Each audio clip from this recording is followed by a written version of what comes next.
কিরে তুই কি আন্দোলনের নাম কি? এই না না সেনাবাহিনী নাই তো যাসকে তোমরা তো এখন একটা মানে সিস্টেম পাইছো যে পাদ মারলেও আন্দোলন করতে হইবে আর মামলা। এই যে সানাই মাহমুদ সে 40 লক্ষ 42 লক্ষ টাকা খরচ করিয়া সে কি করছে প্যাট বানাইছে। এখন এই প্যাট যে রক্ষণাবেক্ষণ করবে এর জন্য 22 লাখ টাকা চাইছে। এবারে কি বেশি চাইছে? আর এই যে আমাকে সাম্প্রদায়িক ভাই বেরাদাররা এরা সাম্প্রদায়িক না, এরা হয়েছে ইউটিউবার, চমৎকার ইউটিউবার।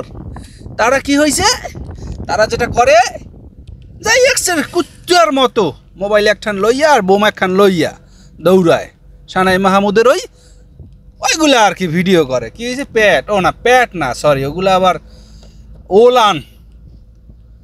ওই সানাই মাহমুদের ওলান ভিডিও করার জন্য তারা দেদারসে কুত্তর মতো দৌড়ায়। যাই হোক, এখন বিষয় হয়েছে এই যে উকিল যে বাবা তুই কি লেগিয়া ওই এর পক্ষে লড়ো, তোর কি মান সম্মান বলতে কিচ্ছু নাই, মান সম্মান বলতে কিচ্ছু নাই।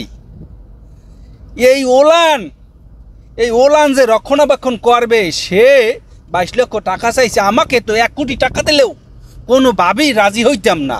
সেইখানে বেচারি 22 লক্ষ টাকা চাইছে ব্যবসা প্রসারিত করার জন্যে। সেই জন্য সানাই মাহমুদ ওই ওলান লইয়া ওই আদালতের করিডোরে ঘুরে বেড়ায়। আর সাম্প্রদায়িক নামের যে আমাদের ইউটিউবাররা আছে তারা কুত্তার মতো পিছন দৌড়ায়।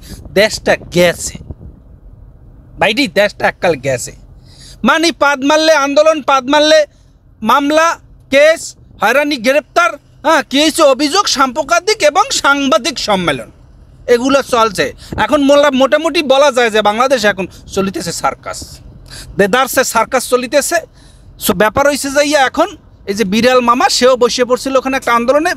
উনি বুঝতে পারছে যে আমার গাড়ির মধ্যে হয়তো বা কোনো সেনাবাহিনী আছে, পাছা লাল করে দেবে। পূর্ব দিগন্তে সূর্য উঠেছে, পুকুলাল সে পুকুলাল করে দেবে ভাইবে। সে কিন্তু দৌড়ে চলে গেছে। সে কিন্তু একটা আন্দোলনে ওখানে বসছিল। ভাঙ্গায় আন্দোলন চলে, এখানে আন্দোলন চলে, এখানে মামলা চলে। সেই মানে কথায় কথায় মামলা, কথায় কথায় আন্দোলন, এটা চলবে। বিষয় হচ্ছে সানাই মাহমুদ তার এই ওলান লইয়া আল্লাহ শাস্তিটা দিতে আছে কেমনে। 40 লাখ 42 লাখ টাকা খরচা করে তুমি ওলান বানাইছো। এখন ওলান মানুষ চিন্তা করেন, আমার হাত পাও আল্লাহ তাআলা দেশে আমার সৌন্দর্য করে বানাইছে। আল্লাহ যা বানাইছে আলহামদুলিল্লাহ, চেহারা যা বানাইছে, কিন্তু এইটারে বিকৃতি করিয়া টাকা খরচ করিয়া এই ওলান বানাইয়া এখন অনেকেই বুঝতে পারে না কি ওলান নাকি পেট। মানে পেটও তো এত বড় থাকে না। শাস্তিও আমার মনে হয় ও শাস্তি পাইয়ে গেছে। যাই হোক, সামনে সিকিউরিটি গার্ডরা আছে, এখানে বেশি একটা কথা বলাই যাবে না। আপনারা বিবেচনা করবেন যে এই ওলান পালতে, ওলান রক্ষণাবেক্ষণ করতে যে 22 লাখ টাকা চাইলেও সে বেটা কি ভুল করছে? আমার দৃষ্টিতে মনে হয় না সে কোনোভাবে কোনো রকমের ভুল করতে পারে। আমি তাকে স্যালুট জানাই যে ভাই তুমি মাত্র 22 লাখ টাকার বিনিময়ে এই ওলান রক্ষণাবেক্ষণের দায়িত্ব নিতে চাইছো। ভাই তোমার স্যালুট তোমাকে স্যালুট।